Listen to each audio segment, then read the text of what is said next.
पंकज राज अलबेला recording studio Simra. Pankaj राज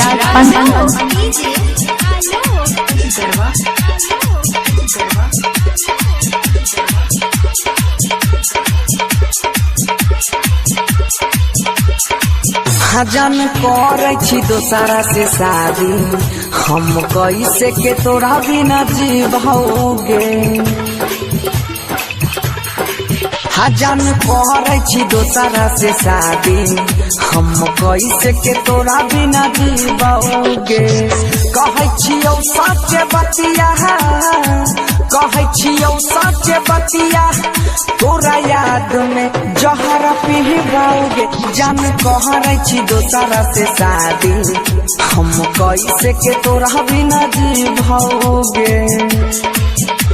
पंकज राज कहरे छी दोसरा से शादी, हम कैसे के तोरा बिना जीवोगे। कहे छियौ सच बतिया, कहे छियौ सच बतिया, तोरा याद में जहर पिहबाओगे। जान कहरे छी दोसरा से शादी, हम कैसे के तोरा बिना जीवोगे। पंकज राज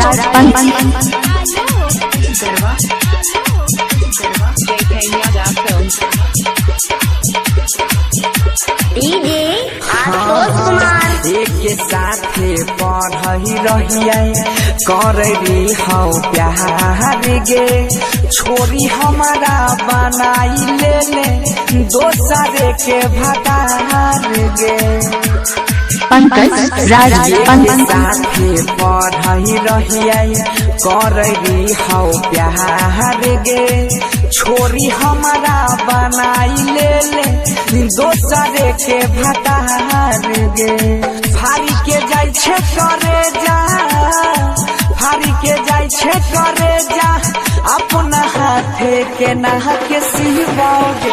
जान करे छी दोसरा से शादी, हम कैसे के तोरा बिना जीवोगे। पंकज राज पंकज राज सिमरा।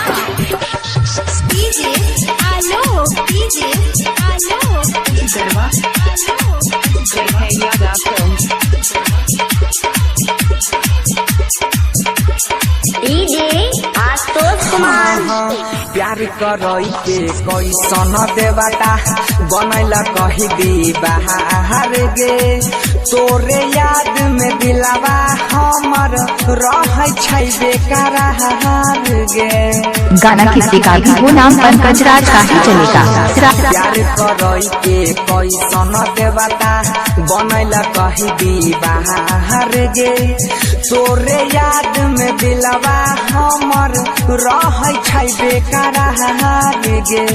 राइटर पशुपति सुमन, राइटर सोनू सिंह सुमन, बनसी धर के ओरिया हिबैगे। जान करे छी दोसरा से गाना किसी का भी हो, नाम पंकज राज का ही चलेगा। गाना किसी का भी हो, नाम पंकज राज का ही चलेगा।